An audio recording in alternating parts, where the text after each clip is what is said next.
All right. Tuesday, 15th of August, 2023. You're back for another episode of the Tiger Town podcast as I shuffle around, try to get myself comfortable. I'm Zach, he's Toby.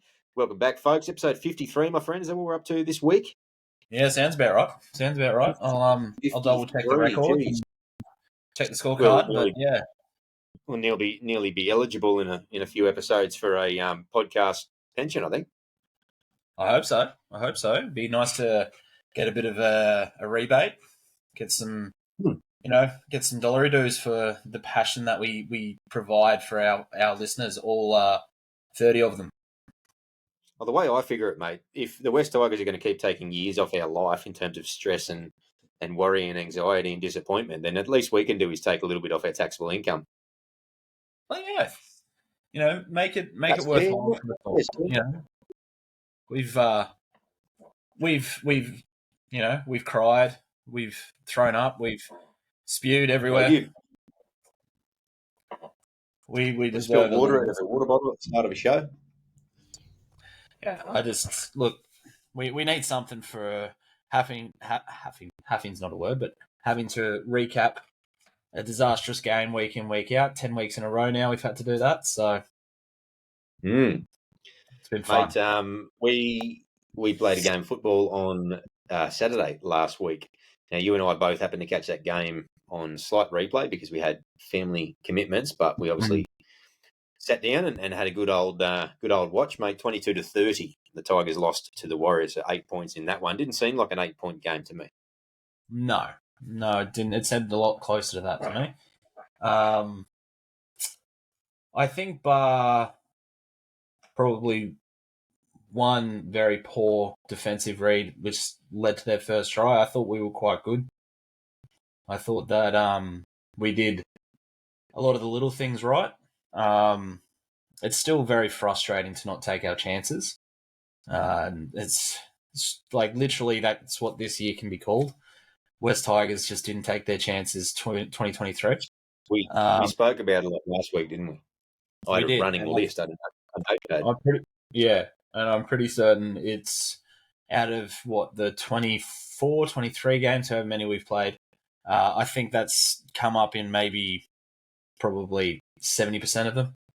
So, very frustrating to watch. But, there was definitely some positives, definitely some negatives.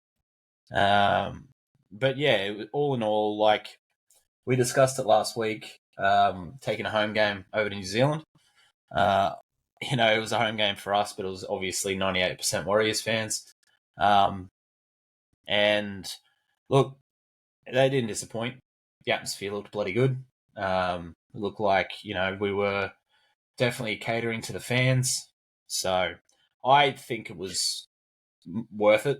I know we lost and all that, but for everything the Warriors have done over the last 3 years, I just thought it was a really good way to give back.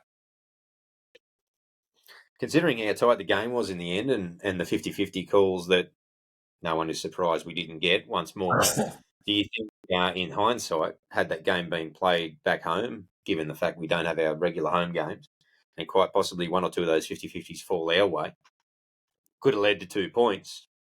Has 50-50s gone away more this year? Yeah, I know. But at least you've got a better chance of getting them, I guess, when you're at your home base. But would you have sacrificed a win in that scenario for simply a bit of goodwill, or would you prefer the win? You'd prefer the win, wouldn't you?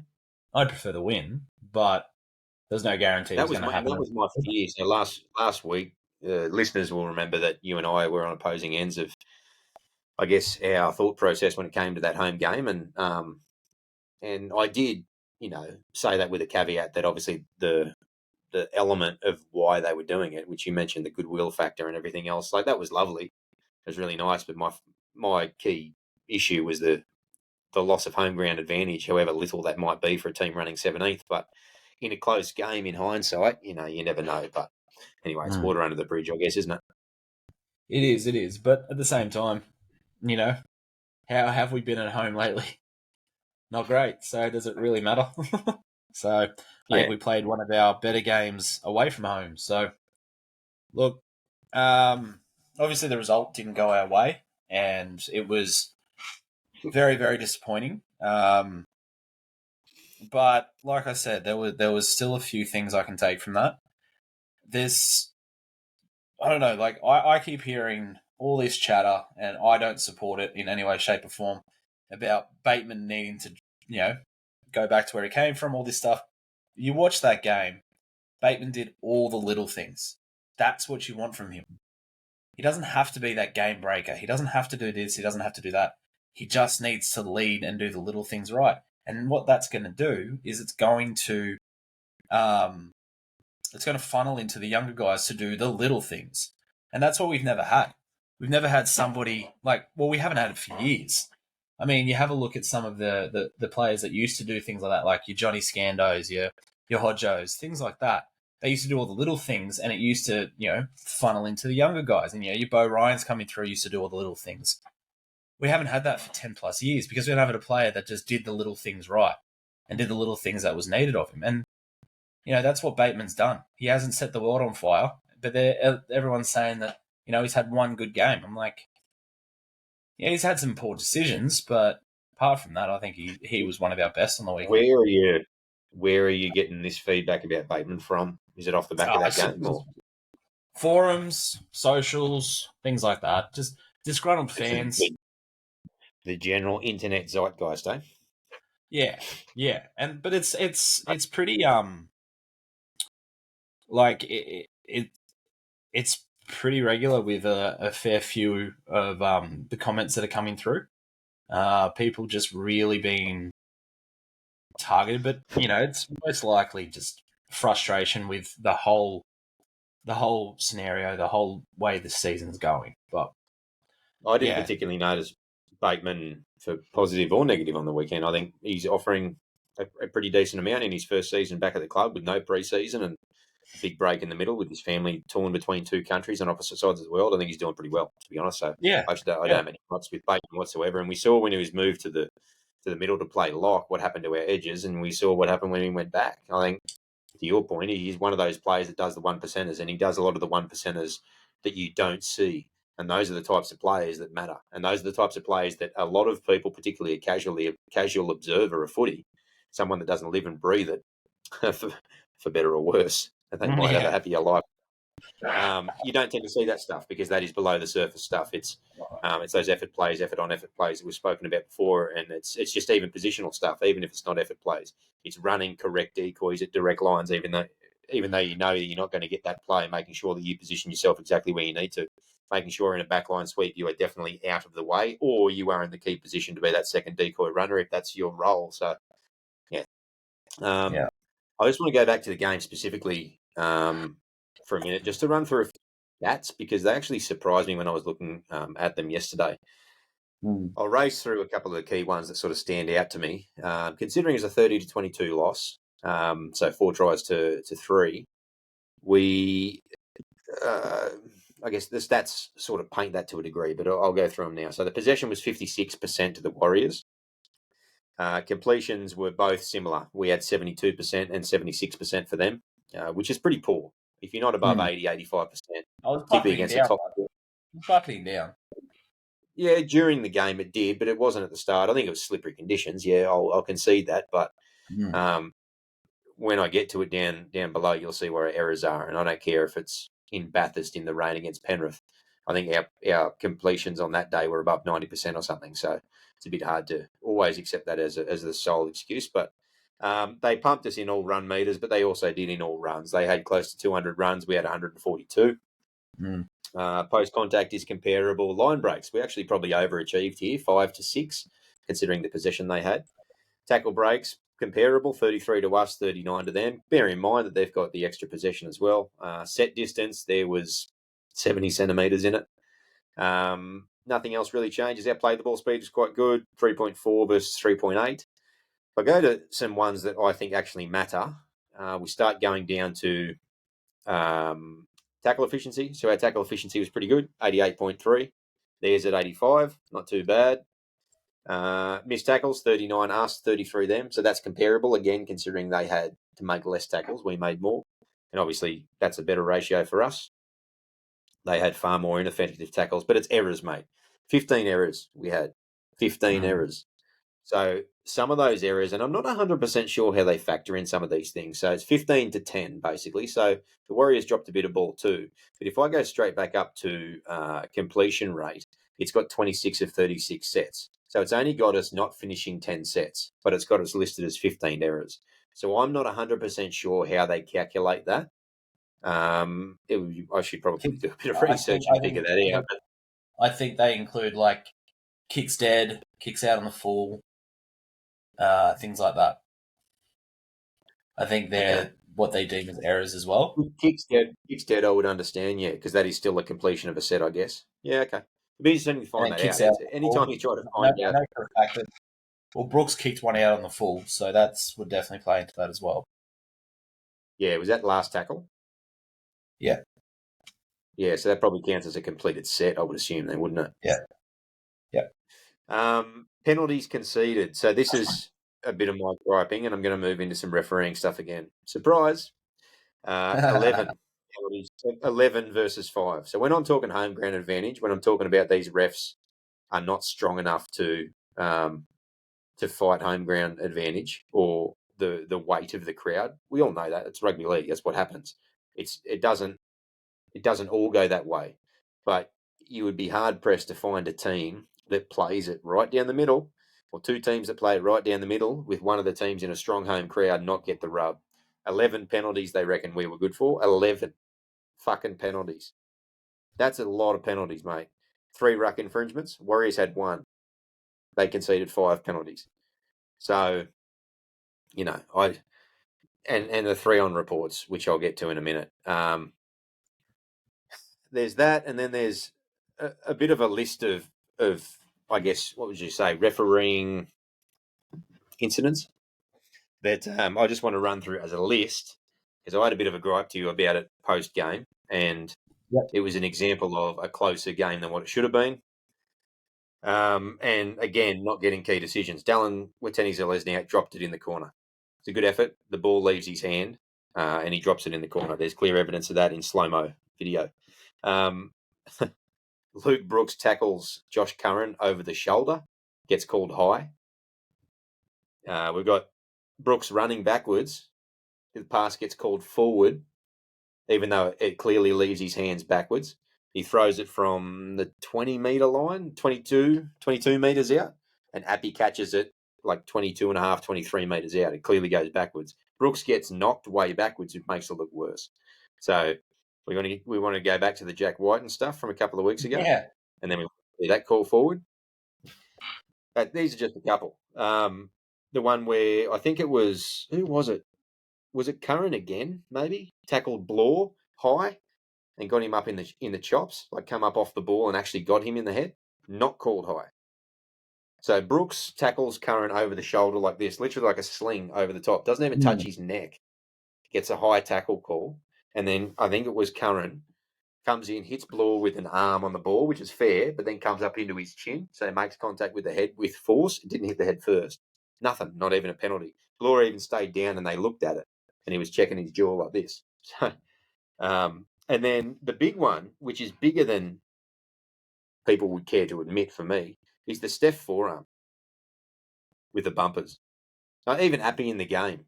So when Steph comes in, he comes in right here, and it doesn't even rise up and hit him here. It comes up to here. And then Appy in the game said, mate, I broke my jaw, and we didn't get a penalty. Or they didn't get, whatever the case was, back in the Titans game. And it's just, the reason that was so big was we were coming to get them hard. It was 18 to 24 at that stage, or 18-22. I think they kicked a penalty goal, didn't they? Later in the game. No, I think the one with Stefan earlier on in that. They kicked a penalty goal. It was 18-22 at that point. It was 18-22 and we were coming to get them. And it was the first tackle. We had all the momentum. And the reason that I was so dirty on it, other than the fact that the shit that happened with Appy, where we didn't get anything, which was far worse, was one, Adam Fanua-Blake did one literally the next set for the Warriors that was worse and didn't get a penalty. And it was the fact that what we've spoken about 1,000 times before is, and Graham Annesley, the fucking retard, doesn't understand that. I'll retract that that statement. I shouldn't have said that, but he's a fuckwit. That momentum is the issue. And when he was talking about today, there was an article, something about people need to just back off this. What did he say? No refereeing call has decided a game. As soon as it does, I will be the first one to admit it.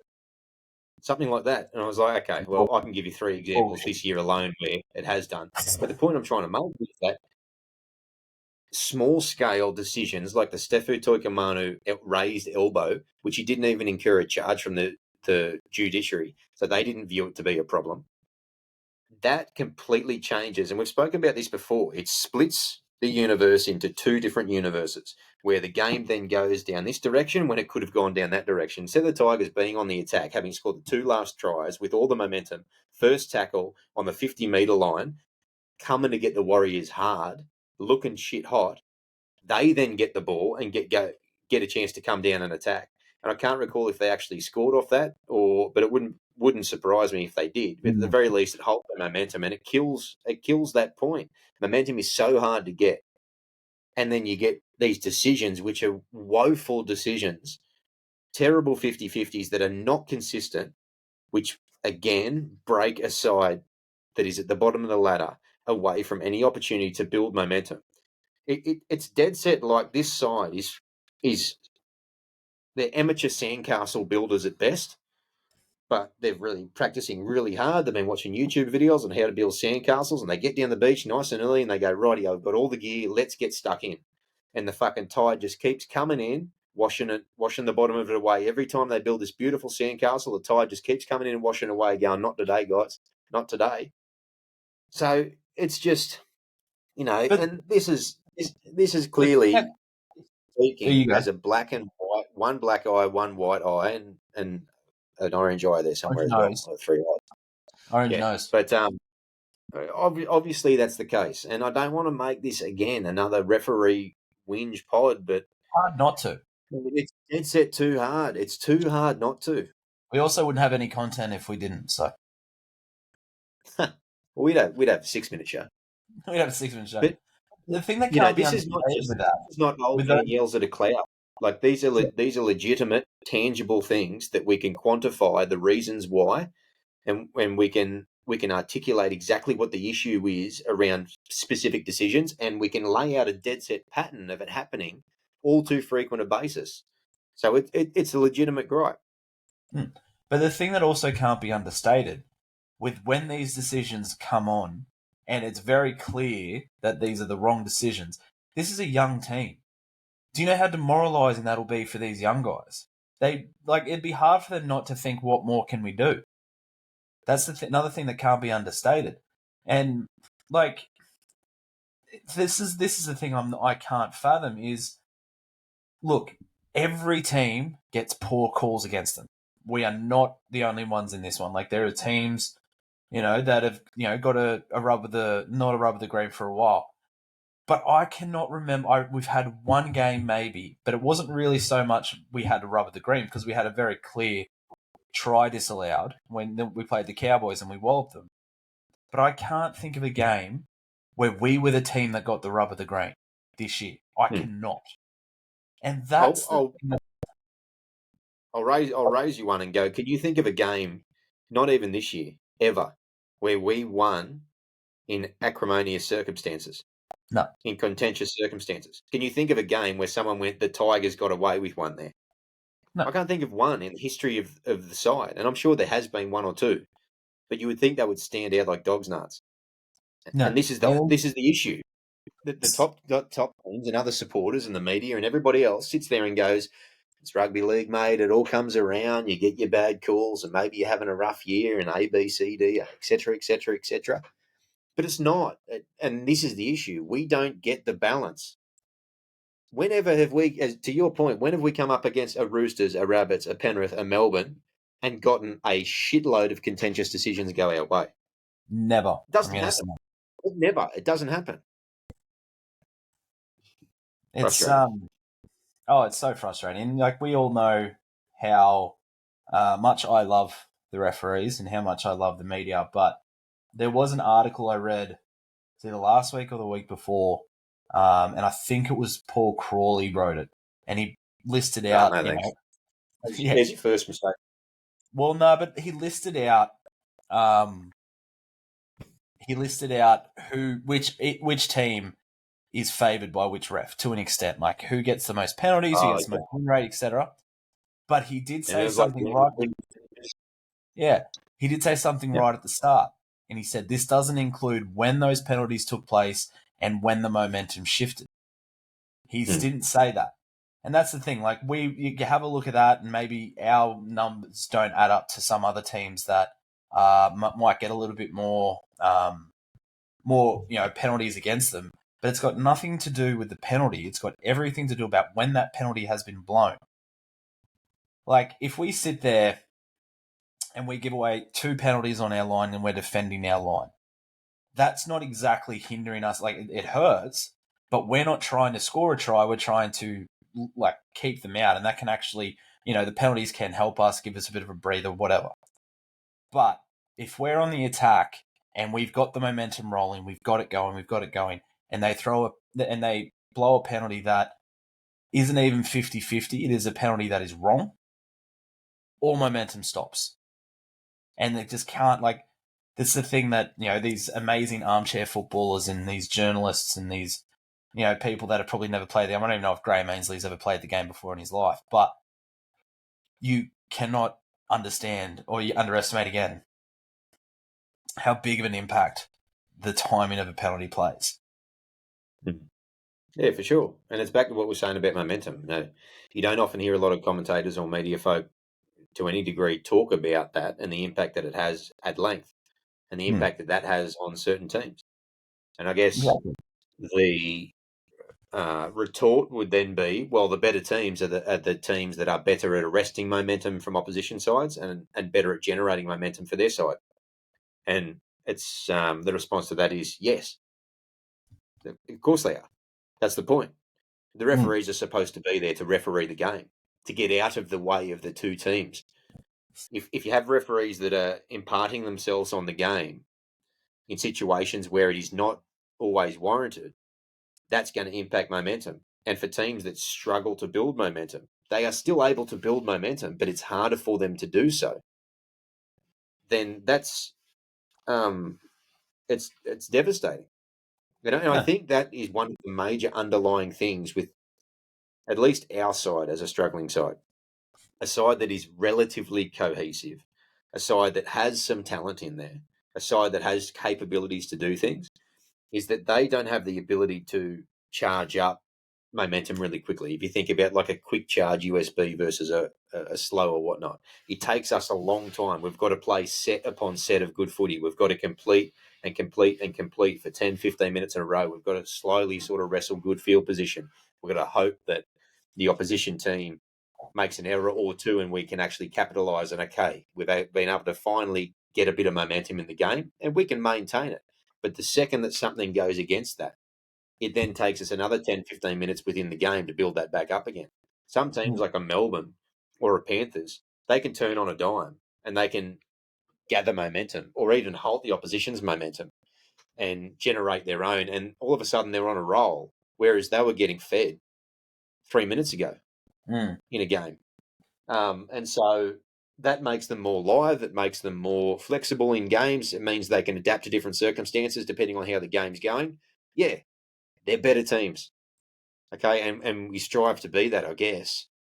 But in the meantime, the referees need to get out of the way of the game.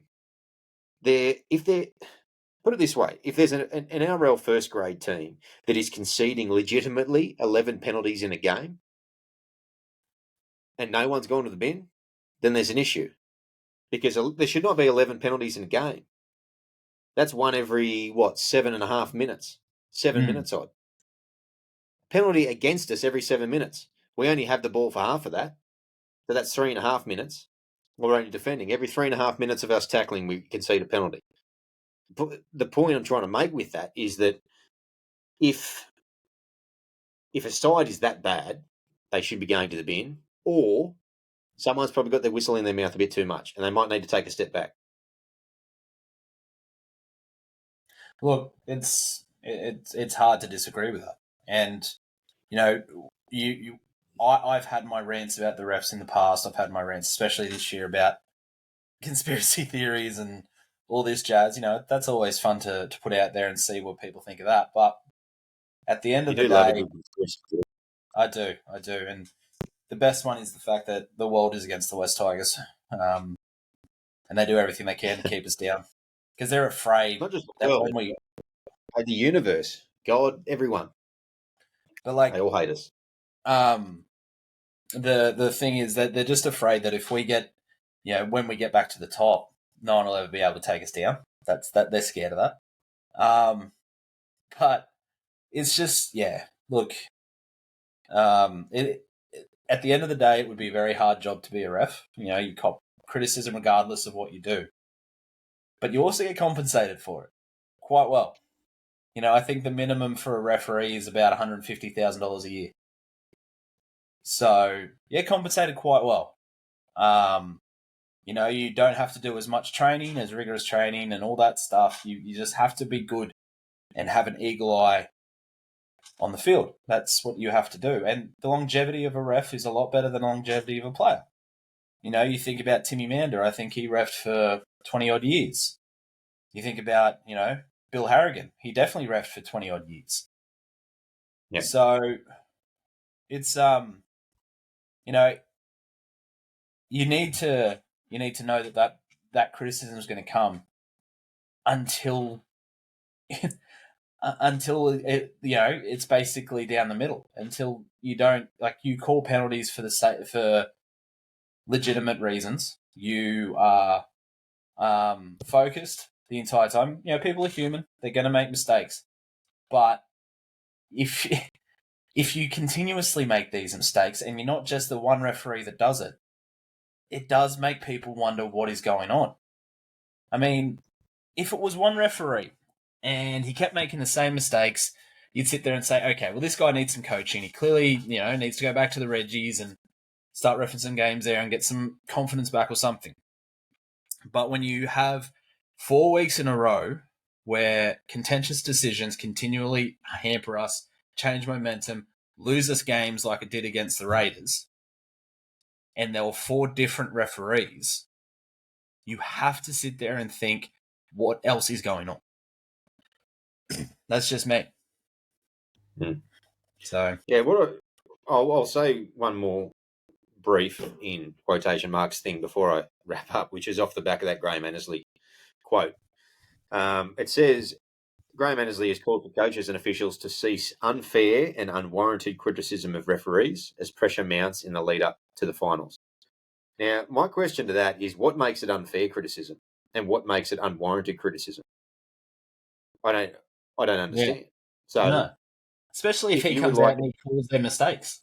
That's not, it's clearly warranted because you've called the mistake as well. Yeah, I know. And what exactly makes criticism fair then, and what makes it warranted? Because are we allowed to do that? To your point, these are professional people that have chosen a particular path that pays relatively well, and they get to do it in a sport that they love. Okay, it comes with the territory. Any job that you sign up for comes with the downfalls of those types of things. Yep. If they're now getting 150, 200 games into being an NRL referee and then looking around over their shoulder and going, where's all this hatred coming from? Why is everybody so critical of me? You put yourself between two teams, mate. You put yourself in a sport that a lot of decisions and a lot of results live or die by how you blow that whistle. Criticism comes with the territory. It'd be like footballers coming out and going, oh, I don't like when you criticise me about knocking on 3 times in a game. That's unwarranted. That's unfair. No, Fuck off. We can criticise whatever we want. And if your blokes are doing a shit job and you're making shit decisions and you're calling Latrell Mitchell onside when he was bloody halfway down the straight at Randwick by the time the gates had opened on that kick, it's stuffed. The whole ability of them to execute on decisions and make the right call regularly is stuffed. It's at the point nearly now where you can't watch a single game of footy without going, well, that was a wrong call. Or there goes a full pass. Or Oh, Yep. what, you expect us to be perfect? Yes. Do your Yes. fucking job. Yeah. Get the decisions. And if there were decisions then made in the run of play where you made a mistake or you missed a flat ball, hey, guess what? People would let it go. But when If they you are owned it. blatant things of play that you miss, or a touchy whose sole job is to put the flag up when someone goes in to touch and look for forward passes from a lateral direction, you can't fucking spot them. Or Brooks throws it backwards, but you were a bit discombobulated because he was also running backwards, and you don't really work well with multiple variables because you're not a very high thinking person, and you call his pass forward, even though Jack White and Montana the other week threw bloody 47 pick sixes, then, you know, whatever. Off on a tangent there, but, I think that we've probably grilled them enough, and I don't think, if I'm a betting man, that it'll be the last time that we do. It's just, again, a situation where, again, we would like to be talking about the quality of the football, and it's not even a situation, we've said this before, where every single loss we whinge about the refs. If there's no refereeing decisions that are contentious, we don't whinge about the refs. No. There might be one or two that are contentious, and you don't get the calls all the time. And like we've said 1,000 times, you cop that. But when you play top 8/top 4 teams consecutive in the space of 3 or 4 weeks, and you get within touching distance of all of them, and in every single game, there are a series of calls that are just not 50-50, but terrible. And it's the same team copping the same calls. What else are you supposed to do? We're coming off the back of the worst decision in NRL history last year with the Cowboys one. You would think after being burnt like that a certain team might get a bit of leeway, but evidently we don't. Mate, let's switch gears and tell me something you liked from that game from us. No, I want you to keep going. This is fun. Um, No, don't tell me that. You'll wind me up like Woody from Toy Story. I'll go all night. um, probably from that game. I honestly like. He's going to be awesome backup for Penrith. I think Laurie really is coming into his own at 5'8". I think Yeah. that we mentioned this, much earlier in the pod this year, where we definitely re-sign him. That we definitely keep him there because I think that he's a must as a backup. But he's a Penrith boy. He's keen to go back, so that's understandable. But I think he's definitely coming into his own. I just wish it had have happened a season earlier. Who knows where it would be. He's actually in Iluka, boy. So he was only there. SG Ball was only there for 2.5 years or something, so he's not that tied to the place. But no, you're right. I think we've missed a trick there with Laurie, to be honest, from what I'm I think seeing we last have couple to. of weeks. I think we have to, and it's frustrating to see.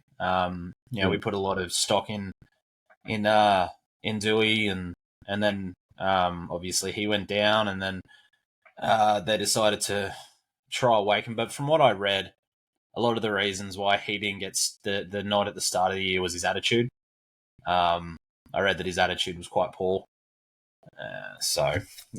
Which is not hard to believe, I guess. When you're out there hitting the skate parks on your days off, on the ramps, doing, whatever you're doing up there on the half pipe, possibility of landing and hurting yourself. I don't know if your head's really in the game, but also Wakem is a halfback. Laurie is definitely a running 5'8". Yeah. So they're very, very different players, and yeah, it is. It's a shame. It's a shame. And same with Brooks as well. Like the whole Brooks Laurie combination has looked good in its limited opportunities, and if we were going into next year with Brooks and Laurie for another couple of years, I don't know. I'm not going to go down that path too long because it is done. But I agree. I think Dane played quite well. Oh, what? 2 try assists to try it himself, and that the break to the flick back to Brooks was quite nice. Yeah. So it was some good footy. I think we scored all 4 tries from outside the 30 or 40 metre line. Yeah, which is frustrating because we had a few opportunities at the line as well, just couldn't convert as always. Yeah, absolutely. I think the frustrating thing for me watching that game given those two halves is that all the creativity came from the two halves, as you would expect it to do. And I was at a certain point, about 2/3 of the way through the game, I was enjoying the stuff that they were doing, but then I just sat there and thought, both Brooks and Laurie, the two big threats in our side tonight, aren't there. Yeah. I guess you could obviously Buller you could include as well. He had that beautiful little touch down the outside. He beat his man on the outside and passed to Laurie, who then passed on to Toa. Yeah. Was it? Yep. Buller had a nice little chime in there, and we've got him. So that's all good. But yeah, a part of me couldn't help but sit there watching them at times cut the Warriors up and go, "Ugh, what a shame." But yeah, but at the same time, you know, Brooks has definitely found form and things like that. But I've said it for 2 years now. It's too little, too late. Like, why did it have to take him to before contract was up to start to find that sort of form? Why did it? Yeah, there's an argument that the coaching under Benji and Sheens might have contributed to that. A very different approach and everything else as well, feeling more comfortable under people that genuinely love him as a player. And maybe that's brought out the best of him, and it's been too little too late in that regard. But yeah, it's a fair point you make, obviously. I think for me, it's also the reason that he's playing as well as he is all the pressure's off him. I think that definitely would have weighed on him for quite a while now. I mean, he's been the punching bag for a long time, and kudos to him. He's always lifted his head up and all that. He just hasn't been what we've needed at times. But I said this when he signed with Manly. I think you're going to see a very good Luke Brooks next year. I think he's going to be the running 5'8" that we all thought he was for the last 4 years. And he's going to have a very, very solid halfback inside him. So, yeah, and if Seabold gives him a license to just play what he sees, then yeah, they'll get the best out of him, no doubt. And I want to see him do well, obviously. So do I. I'm going to go first on this and say somebody that been harping on for a little bit now that was worse than he had been. Again, was Nofaluma. He's not first grade standard anymore. He was so bad, and again, key errors at key times. And he's in the side again this week that we'll talk about shortly against the Dolphins. They just have to they just must feel that they just don't have any other options. That's it. The only thing I can think of, if Staines was fit, you'd like to think that he probably would be out. Yeah, but I still don't think. But yeah, it was. He hasn't been the same for a long time. When he played that really awesome season to get a 4-year contract. After that season, I've said it time and time again. He played for a contract, and that's it. He's done. He's happy. Yeah. He'll earn his money. He'll walk away, and that's it. And it's sad because, I've always, prior to the last few years, I've been a huge fan of Noffa. I've loved him. I've loved his competitiveness. I'll always remember. I think it was 2014. We played the Cowboys in the pouring rain at Leichhardt, and he scored the winning try. And the passion on his face when he did that, it was just like, yeah, this is a good kid. And then I don't know, it's maybe hasn't gone with the game, and maybe the club's broken him. Who knows? But last few years, someone made an interesting point. I can't remember exactly whether it was one of the podcasts that I might rip off, or whether it was on Fox Sports or something. They were talking about the fact that you can sometimes see wingers get old real quick. And they gave an example of Jason Nightingale, and Josh Mansour is another one. Yeah. Nathan Merritt. These types of players that 1 minute they're world beaters, and then half a season ticks by and they're a bit old. They're a bit slow. They were never big players, so they can't use their weight or their strength as much as he's a strong player. And then there's always been something with Noffa about him being a bit of a lone wolf, from what you can gather, and marching to the beat of his own drum a little bit and having a little bit of that swagger about him, a bit of a chip on the shoulder type. But he doesn't look. I think that he could. I think he's still a first grade footballer. I don't think his approach to football suits us at all at the moment in terms of what we need. I mentioned last week he's all high risk, high reward, Rocks and and there's very diamonds. little reward happening at the moment. And we need meters out of our back three, and we need execution. And he is not that at the moment. He can score, he can finish a try, but yeah, it's needless jam-ins, creating overlaps where there's not. It's silly offloads coming out of territory. It's crabbing sideways and getting. So we've talked about it many times, but yeah, seeing his name this week was actually kind of depressing in a way because it shows that there is nothing underneath. I Staines, who's remember vividly, and I don't know if we ever said it on the pod. It might have been prior to the pod starting last year, but you and I used to have conversations about how Noffa used to run harder than the forwards. He would always break a tackle and he'd always just run straight. It's now he's just like, I'm happy to run sideways and then lose 10 meters by them dragging me backwards. Like, something's changed. Like, how he approaches a game, like you said, it's not the way he used to, or the way he plays the game is different to how he used to. Maybe that is because of age. He can't take the batterings that he used to, or taking those run ups or anything like that. But it's just like you said, it's not what we need anymore, and it's frustrating. I think. Would you say he's another 3 years? 2 years. 2 years. So he's contracted till the end of 2025. So I think, we should be working hard to see what we can get out of his contract. I spoke last week about if he's on 500, 550 odd, you pay 300 of it just to get 250 back. Yeah. Because it also frees up a spot, which we could get a winger through. So it's unfortunate, and you got to mention the fact that he's the club's all-time leading try scorer, the only bloke to ever score 100 tries for the club. Yep. So he's in many ways he's a club legend, but it's one of those things where the contract is currently too long, and he's not going to be able to end on his terms, I don't think, and so there's going to be a bit of animosity or resentment there. Player versus club versus player, fans versus player, fans versus club on the contract front. So, something needs to happen there, I think. No, I agree. And fingers crossed. Like, there's been chats that they're looking to move him on and everything like that. I'm just trying to think of clubs that would take him. Melbourne obviously interested. They signed him last year. They're trying to get rid of Olam and with Pappenhausen back, Meany maybe surplus to requirements. So there's an option there. Newcastle are losing Dom Young.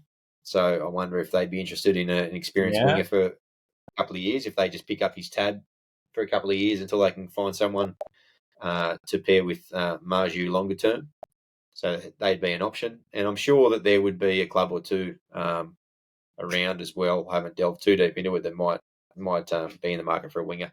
Even if it's for 250, 300 and we pay a couple 100,000, you do that, particularly with the salary cap going up. It's more it's almost about the spot, to be honest. Yeah, no, it is. And like, it was just taking a spot that we could, blood these young guys through. So, yeah. The only name at the moment that isn't recovering from an ACL that could play wing, who is now starting in New South Wales. Hey? I said don't say Scolari. No. Starting New South Wales Cup this week, who has been playing really well in flag from what I've heard, but I don't know much about him, is Jay Kirk. He's a name that's been playing flag all year. He's been scoring a few tries, and I haven't heard a whole lot about him. I haven't seen a lot of him or read much about Jay. Jay Kirk, he's been scoring a few tries in flag, and he has been taken out of the flag side to play cup this week. So, it'd be interesting to see how that pans out. But our extended bench has a couple of young guys on it. Excuse me, but no wingers. So, we've got 3 games to go for the season, and so I guess it's a matter of waiting to see what magic happens around the squad in the off season. There's always a few movements, and if last year was anything to go by, with the likes of who left? Who'd we get off the books that was still on? We got rid of Little, got rid of Musgrove, we got rid of Peachy, Gildart. So they did some absolute beautiful spring cleaning last year. So I The dare thing say is, the same. Peach is killing it, Penrith. So Yeah, but is he though? He yeah, hasn't been their side for the last couple of weeks. he's Had a been good couple of games. He's been His suspended. start of the year was hopeless. Yeah, as soon as they put him in the centres, he's just flourished. So he's I don't know. preferred centre now at the moment with Taylor May out. Yeah, I don't know if I completely agree with that, but he's going off the Super League or something, isn't he? No, he signed a 1-year extension with Penrith. Did he? Yeah, okay. Yeah. Very good. All right, mate. Well, we might move on to this week's game. What do you say? I want to jump on something else real quick. It's very un-Tigers related, but we all know that a bit of news broke today, which is the most left field news I did not expect in any way, shape, or form, is TPJ retiring from the NRL, taking up a boxing career. So he's gone Anthony Mundine. It's kind of random, but if you look at the club that he works for, or that he's contracted to, that same club miraculously saw another elder statesman, or not that Pangai Jr. is that old, but in the off-season, Josh Jackson mysteriously just suddenly retired and forfeited these salary too. Yeah, you got to think there's something else going on here. Hey, what's the Bulldogs are in a massive salary cap crunch. Who walks into a boxing gym? Oh, he's into a boxing gym. Who walks into the change room at the age of, what is he, 26, 27? Yeah, 26 maybe. The year he played Origin for the first time, and goes, you know what, guys, I don't really want to earn $750,000 anymore. I want to go amateur box. Yeah, righto, mate. The fact that people like Gould can still be able to operate and get away with shit like this is just ridiculous. It's ridiculous. I'd say it's a lot more to do with Landry. Laundy, that's it. Laundy wouldn't have. He might be involved in some sort of incentive to retire, but he's not sitting there making squad decisions or encouraging somebody. I guarantee he'd be in the year. He'd be in the year. Like he was gonna. What was the whole story with trying to get Tino down? I'll give you a hotel. No, it was shares in the club with a guarantee money back if it didn't make money, but that was proven or categorically denied. But by Gould, I don't know. By Laundy himself, he went on record and said it.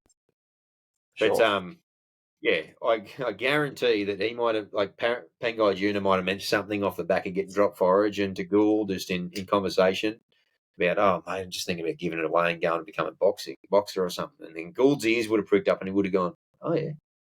Tell me more. I 100%, I guarantee that's what's happened. And Gould would have just been planting little seeds over the last month or two about little ideas and just, weaseling his little path. And now all of a sudden he got rid of Josh Jackson's contract, which is $500,000 or $600,000, like that, overnight, because they didn't have to carry it. No. And they got rid of Pangai Juniors for next year for $750,000.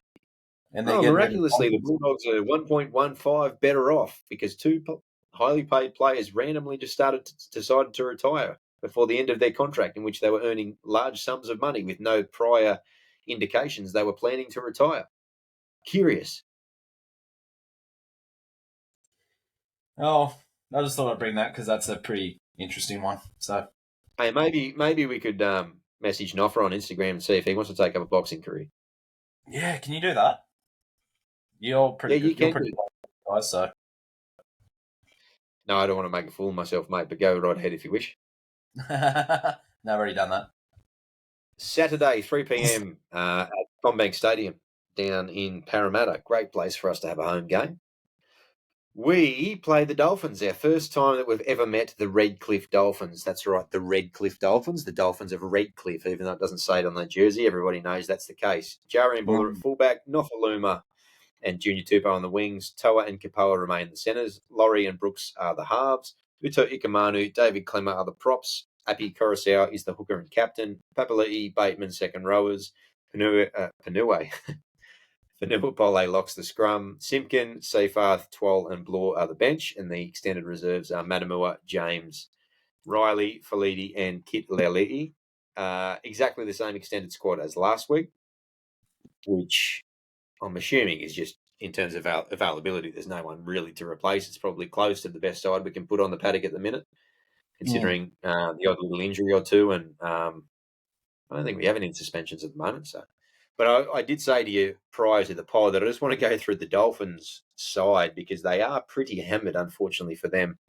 They're missing Lemuelu, Hamaso Tabuai-Fidow, Marshall King, Kenny Bromwich, and Ray Stone. So they're some big players out of their, most likely their starting 13. But here's their side, Nikorima Cody at fullback, Jermaine Osako and Tessie New are the wingers, Jack Bostock and Robert Jennings are the centres.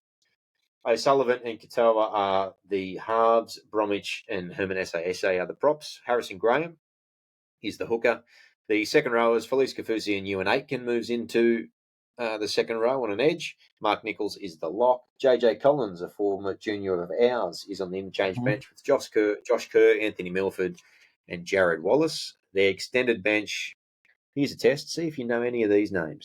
There's one I'm going to stop up, but Trey Fuller, Max Plath, Kawasa Fa'ama'asuili, is that right? Fa'ama'usili, and Mason Teague and Valence Tafare is the number 22. So, look, they're a side that is on the slide, and it's down in Sydney. They've got a lot of people out.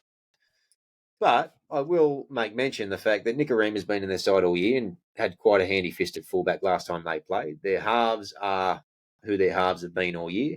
Osako's been playing out of his skin, and Tessie New has been on the wing all year. They still got Bromwich as captain up front. They've still got Felice Kafusi, who's one of their better players on their day. So their side, in many ways, is still resembling a side that had got a few results, particularly in the first half of the year. Yeah, well, look, I said it to you in the chat that if we lose this game regardless, we deserve the wooden spoon. I said this, I don't know if I said it on the pod or if I just said it out loud, but for me, the first half of the year, Jerry Marshall King was by far their best player. And then he got injured and things started to slide. And, then I think he got a couple of HIAs, and I think he's been very much in and out of the side for the better part of 10 weeks. Mm. And they just haven't been performing the way that you'd like to think. The very Hammer, much the least of their attack. Yeah, the Hammer, you know what he can bring. He's just such a dynamic player. Probably one of their star players, if not their star player. Especially the team he's been in this year. He's had an absolute belter of a year. Yeah, and then Kenny Bromwich. Just such a stalwart. Just does everything that he can to win. And that's going to be really sorely missed. But look. Yeah, so they've got a big few outs, don't they? Robert Jennings in centres is an interesting one. He'll be marking Stafford Toa. I would be throwing a lot of early ball Stafford's way. That's another thing that we've been not doing as much of, is giving him enough early ball. Yeah, you listen to like the Johns and Fittlers and stuff like that. They just say when you have a centre like that, like a Stafford Toa, Bradman Best, the really strong upper body, can fend, can get through their defenders. Giving them late ball isn't good. Isn't getting as much out of them. You need to give them early ball so they can use that strength, get through that, draw in 3 or 4 defenders, and then get an offload away or something like that. But they just haven't been doing enough of it. I will say too, I think you need to give them not just early ball, but early ball in space.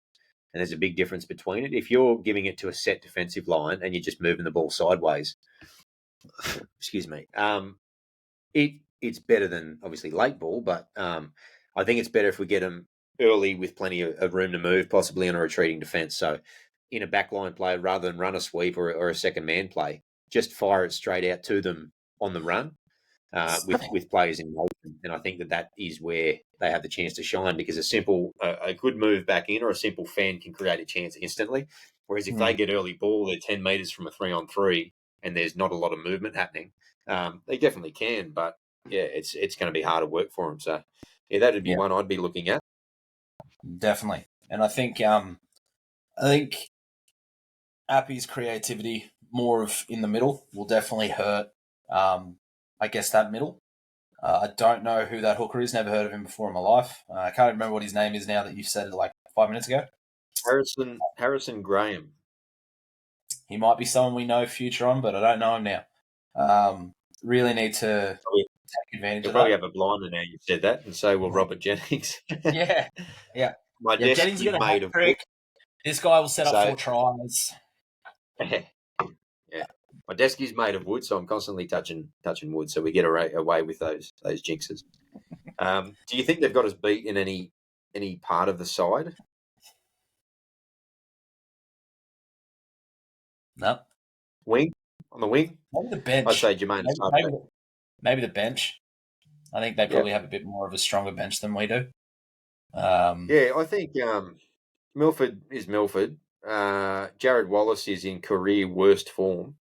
Josh Kerr is a numpty, and I don't know much of JJ Collins these days. I haven't seen him play much. I think he's been doing a lot of reserve grade for a few years. So I don't think that Simpkin offers us much these days, and we know what we get with Twal. Seafarth is all effort. But I reckon Blaw's pretty dynamic. So I think Blaw's the best out of that. Obviously the best out of that pack. I don't know if you saw it too on Instagram. He put up a post saying that he apologised for his performance against the Warriors and he'll pay us back as fans. I was like, mad respect for that. So he just gets it, I think. Yeah. He gets where that comes from, and he feels the frustration of a fan, and he made a break. Set up a try, didn't he? Oh, I don't know if he set up a try, but I know he made a break. You're confused, but yeah, he played well. He just made one single error at a crucial time, which all players do at some point. So yeah, it was a interesting sentiment, but it's one that not a lot of players do. But it did garner him a lot of support, that's for sure, and a lot of people appreciated it, the time taken to do that. So yeah, definitely.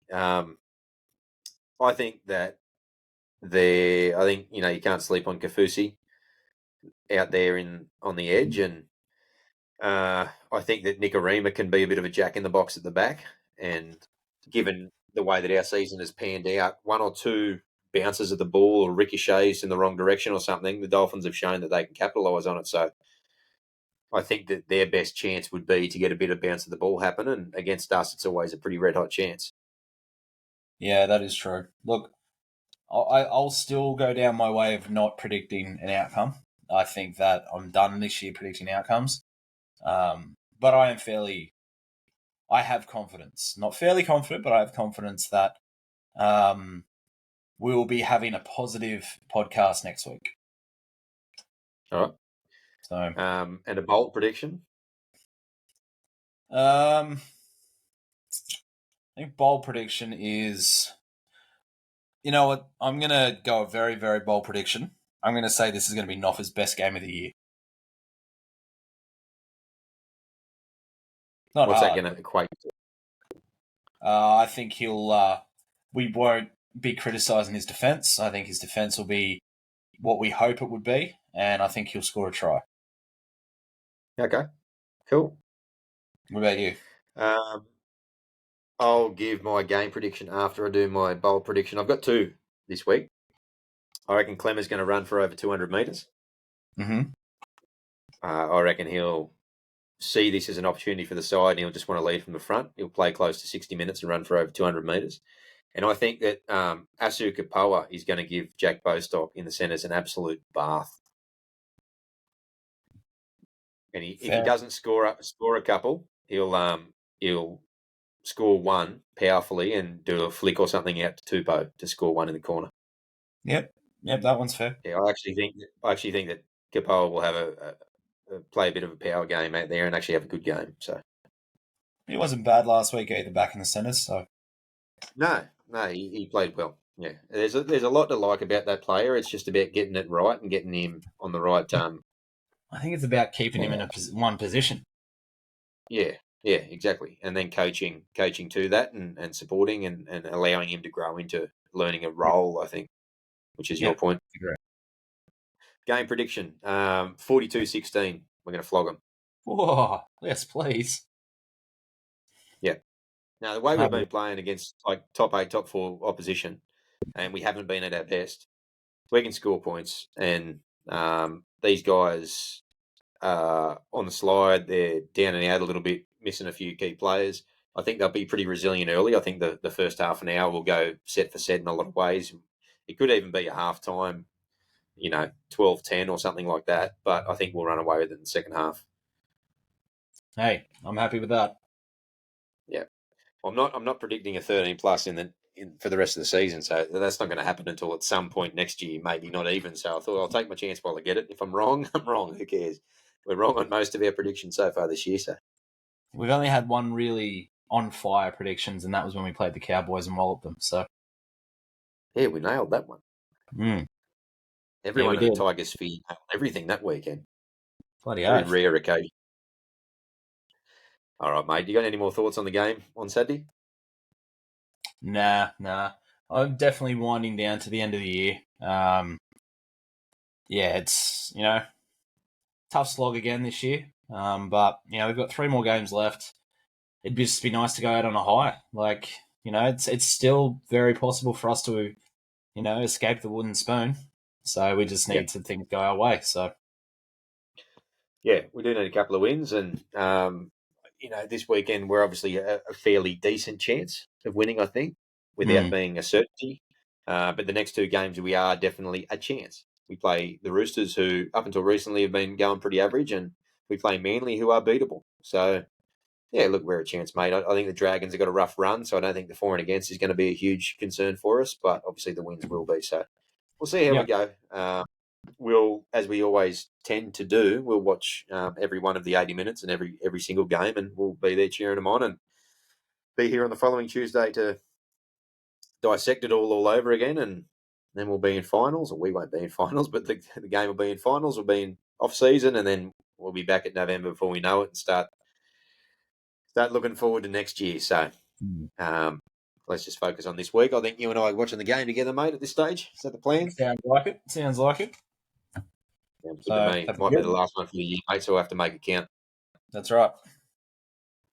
All right, mate. On that note, the PSAs we say every single week: Spotify, Facebook, YouTube, Tiger Town Podcast, I should say. Hop on there and follow, subscribe, whatever you need to do on those platforms. It makes a big difference to us, and share it with a few friends as well. Listenership is going up all the time, which is, whilst surprising, is fucking awesome. So keep sharing it around. We know that you guys love listening to it, and we love doing it. Otherwise, we wouldn't do it. Be sitting here doing it for free on our Tuesday nights with our kids in bed. So we appreciate all the support as always. 2 podcasts we say every week that do it better than us are the West Life podcast and the West Tigers podcast, both by those names. Those guys do fantastic but independent work apart from one another, so get on the platforms, and I think those 2 podcasts are on most of the platforms that we commonly use as well, so you can get around. If you do get over there, tell them who sent you, the guys from Tiger Town Podcast. We would love at some point to have a bit of a crossover discussion or a call in or something like that from those guys as well, but we'll have to see how things pan out down the line. Mate, that's about it from me. That's about it from you. So all we've got left to do is say go the Tigers. Go the Tigers.